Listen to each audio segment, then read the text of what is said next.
حضرت فضیل بن عیاض رحمۃ اللہ علیہ ڈاکو تھے، اور نرے ڈاکو نہیں تھے، ڈاکوؤں کے سردار تھے۔ تو ارشاد فرماتے ہیں کہ میرا طریقہ یہ تھا کہ میں ایک پورے قافلے کی صورت میں حملہ کرتا تھا تو لوگ ڈرا کرتے تھے اگر کہ فضیل بن عیاض کے ڈاکوؤں نے حملہ کیا تو پھر نہیں بچتے۔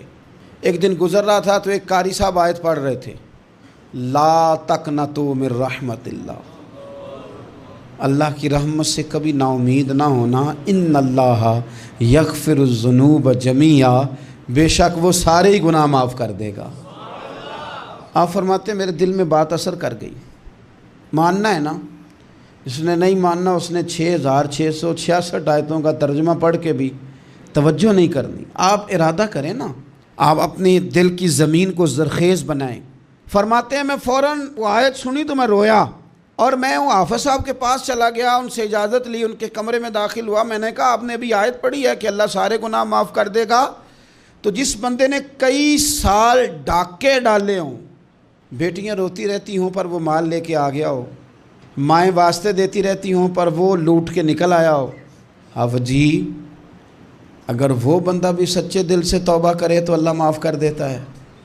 تو آفا جی کہنے لگے میں کون ہوتا ہوں تمہیں کوئی تفسیر بتانے والا، میں نے تو قرآن کی آیت پڑھی ہے، میرا رب کہتا ہے لا تقنطوا من رحمت اللہ، تم نے مایوس نہیں ہونا، تم آ جانا، معافی مانگ لینا، ان اللہ یغفر الذنوب جمیعا، اللہ سارے ہی گناہ معاف فرما دے گا، اللہ سارے گناہ۔ تو یہ تو اللہ فرما رہا ہے۔ فضیل بن عیاض کہتے ہیں میں نے کہا ختم ہو گئی بات، توبہ بھائی۔ واپس آیا تو وہ میرے ساتھ جو تھے نا ان سے میں نے کہا سردار نیا تلاش کر لو بھائی۔ اب ارادے بدل گئے، پروگرام کچھ اور ہو گیا۔ اب تو لوگ ہمیں تانے دیں گے، اب تو لوگ باتیں کریں گے کہ اوتھے کی لین جانا ہے۔ فضیل بن عیاض کہنے لگے بس بھائی توبہ کرنی، اب تم کوئی اور سردار تلاش کر لو۔ اور اوپر سے نہیں کہا، توبہ کی تقریریں نہیں کی، دوسروں کو میسج نہیں بھیجے، اور لیکچر نہیں جھاڑے، رو کے کہا، درد سے کہا، دل سے کہا۔ تو وہ جو باقی کے تھے نا ان پر سردار کی بات کا اثر ہوا، کہنے لگے سردار ہم نے سردار نیا نہیں ڈھونڈنا، اگر چوریاں مل کے کی ہیں تو اب تو اس طرح تو نہ کر، توبہ بھی مل کے ہی کریں گے، اب اللہ بھی مل کے ہی کریں گے، اب بس تو اگر ادھر جائے گا تو ہم بھی تو جائیں گے نا۔ اللہ اکبر۔ فضیل بن عیاض کہتے ہیں ظاہر ہے مال لوٹا کرتے تھے، میں نے مسئلہ پوچھا علماء سے تو انہوں نے بتایا کہ یہ تو حقوق العباد کا مسئلہ ہے، جو لوٹا ہے وہ تو واپس کرنا ہی پڑے گا۔ اب میں نے وہ پیسے جمع کیے، اب سارے تو میرے پاس تھے نہیں، جتنے میں دے سکتا تھا دیے، جو کھا چکا تھا وہ رہ گئے۔ ایک یہودی کے پیسے رہ گئے، اس کے گھر چلا گیا، میں نے جا کے اسے کہا میاں میں نے کر لیا توبہ، اور میں وہ فضیل بن عیاض ڈاکو ہوں جس کے تیرے گھر سے اتنا مال لوٹا تھا، میرے پاس پیسے کوئی نہیں، وہ پیسے لگ گئے، اب تو اس طرح کر مجھے معاف کر دے۔ وہ کہنے لگا نا جناب، یہ بھی کبھی کبھی ہوتا ہے، لوگ نا شرافت کو بزدلی سمجھ لیتے ہیں۔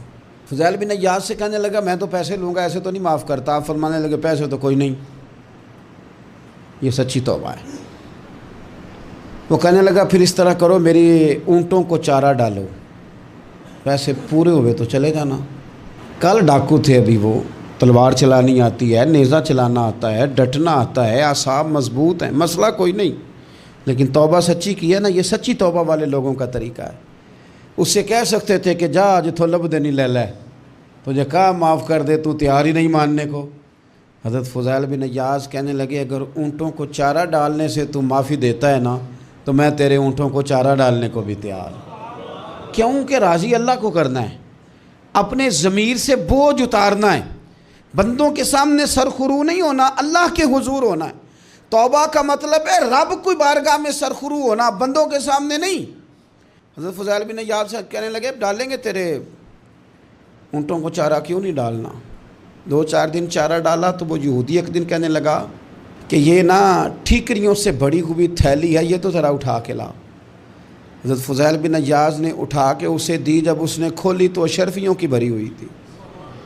تو آپ فرمانے لگے تو کہہ رہا تھا ٹھیکریاں اٹھا کے لا۔ کہنے لگا میں تورات بڑی پڑھتا ہوں، عالم ہوں، میں نے تورات میں پڑھا تھا کہ مسلمان جب سچی توبہ کر لیں گے نا تو رب ٹھیکریوں کو بھی سونا بنا دیا کرے گا،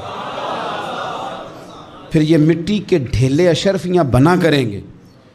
تو میں نا تیری توبہ چیک کر رہا تھا، یہ اس میں میں نے روڑے بڑے ہوئے تھے، لیکن تو اٹھا کے لایا تو تیری توبہ بھی سچی ہے اور تمہارا دین بھی سچا ہے۔